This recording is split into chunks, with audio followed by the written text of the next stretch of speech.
While the world's cameras were focused on President Trump's public speech today, the real history was written 24 hours ago in a repurposed church on the Davos Promenade. January 20th, 2026. 2 p.m. local time. Kirill Dmitriev, Putin's special envoy and CEO of the Russian Direct Investment Fund, walked into the USA House, a 19th century church draped in American flags, to meet Steve Witkoff and Jared Kushner. 2 hours behind closed doors. No cameras, no official readout from Washington. But here's what you need to understand. Russia has been banned from Davos since 2022. Banned. Yet, Putin's right-hand man just walked past security to negotiate with Trump's inner circle, while Ukraine's president wasn't even invited to the party. And while the White House stays silent, the Kremlin is bragging, with Dmitriev calling the meeting constructive and saying more people are realizing the correctness of Russia's position. This isn't diplomacy. This is a backroom deal to carve up Europe's future without Europe at the table. The contrast is surgical. Moscow announces the meeting in advance. Russian state media covers it minute by minute. They publish quotes. They celebrate progress. Meanwhile, Washington? Radio silence. When pressed, officials downplay it. No formal agreements, they say. Just a chat. But let me tell you what that chat was really about. Because 3 months ago, a document leaked that explains everything happening in that church. The 28-point peace plan for Ukraine, co-drafted by the same two men who met in Davos, Witkoff and Dmitriev. Here's what's in that plan. Ukraine loses Crimea, Donetsk and Luhansk entirely. Freeze lines in Kherson and Zaporizhzhia, giving Russia de facto control. Ukrainian forces withdraw from territory they still hold, creating a demilitarized buffer zone that gets internationally recognized as Russian. Ukraine's military gets capped at 600,000 troops. No NATO membership. Ever. And Russia? All sanctions lifted. Full recognition of annexed territories. No war crimes accountability. Zero consequences for 3 years of invasion. What does Ukraine get? A vague promise of future support and the privilege of economic compensation from the United States, while their land gets carved up like a Thanksgiving turkey. But that's not even the most disturbing part. Because while this plan was being finalized, something else was happening. Trump began threatening NATO allies with tariffs unless they support his acquisition of Greenland. Denmark, Norway, Sweden, Germany, France, the UK, 10% tariffs rising to 25% unless they back his territorial ambitions. And here's where it gets sinister.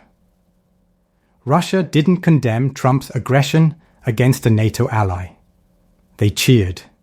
The Kremlin praised Trump, with Putin saying he understands the US rationale on Greenland. Russian officials mocked Europe.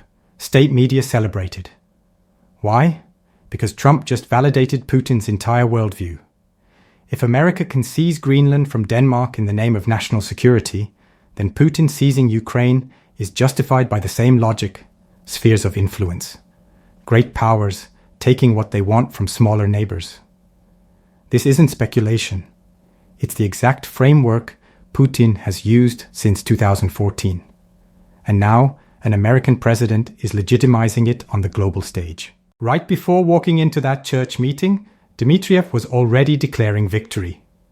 He posted on social media, "Collapse of the transatlantic union. Finally, something actually worth discussing in Davos." He shared images of world leaders sitting around a burning globe with the caption asking if this is the end of globalism. The message was crystal clear. The alliance that has kept the peace since 1945 is fracturing, and Russia is watching with absolute glee. But it gets worse. Russian government newspaper Rossiyskaya Gazeta praised Trump and blamed European leaders for hindering the US president's historic advancement on Greenland. They're not even hiding it anymore. Russian state television hosts are celebrating, saying Trump's moves deliver a catastrophic blow to NATO. Think about what Russia just accomplished. They split the West without firing a single shot.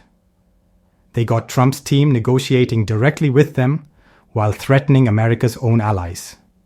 They created a framework where territorial conquest is acceptable again. And they did it all while being officially banned from the forum. Now let's talk about who wasn't in that church. Volodymyr Zelensky. The official story: he stayed in Kiev to manage a massive Russian energy attack that left thousands of buildings without heat. Noble, necessary. But that's not the whole truth. Ukrainian officials revealed the real reason Zelensky's meeting with Trump was cancelled. The $800 billion prosperity plan that was supposed to be signed at Davos, indefinitely postponed. The reconstruction package that was meant to be the centerpiece of the summit, shelved because of Trump's Greenland obsession. Zelensky himself said he would only travel if there were substantive results. Translation: there was no point going to Davos when Trump would spend 2 hours with Putin's envoy, but couldn't spare time for Ukraine's president. While Ukraine's cities froze and its leader was excluded, Trump's inner circle sat in a church making deals with Russia. But European leaders knew this was coming. 3 weeks ago, in December, they held a confidential call to coordinate their response. The transcript leaked to German media, and what it revealed should terrify anyone who cares about international order. French President Macron warned there's a possibility the US will betray Ukraine on territory without clarity on security guarantees. German Chancellor Merz said Trump's negotiators are playing games with both Ukraine and Europe. Finland's president revealed something even more damning. He'd spoken with Kushner after the US delegation met Putin in Moscow. Kushner told him 95% of the deal is agreed. The sticking point? Forcing Ukraine to cede territory. And then he added this chilling detail. It seemed like they'd been talking with Russians while negotiations with Ukraine were supposedly taking place. Europe's leaders saw this betrayal coming. They warned Zelensky. They coordinated their response. And then they watched helplessly as it happened anyway. At Davos, those same leaders took the stage and delivered speeches that, stripped of diplomatic language, amounted to public condemnation. Macron talked about a world without rules where international law is trampled and the only law that matters is that of the strongest. He spoke of imperial ambitions resurfacing and relentless competition from the United States aimed at weakening and subordinating Europe. He couldn't even believe Europe might have to use trade weapons against its closest ally over territorial sovereignty. Ursula von der Leyen was more direct. She said, "The seismic change we're going through is a necessity to build European independence from the United States." She acknowledged that European independence was once controversial, but the speed and scale of change have created new consensus. Her message was clear. Europe can no longer rely on America under Trump.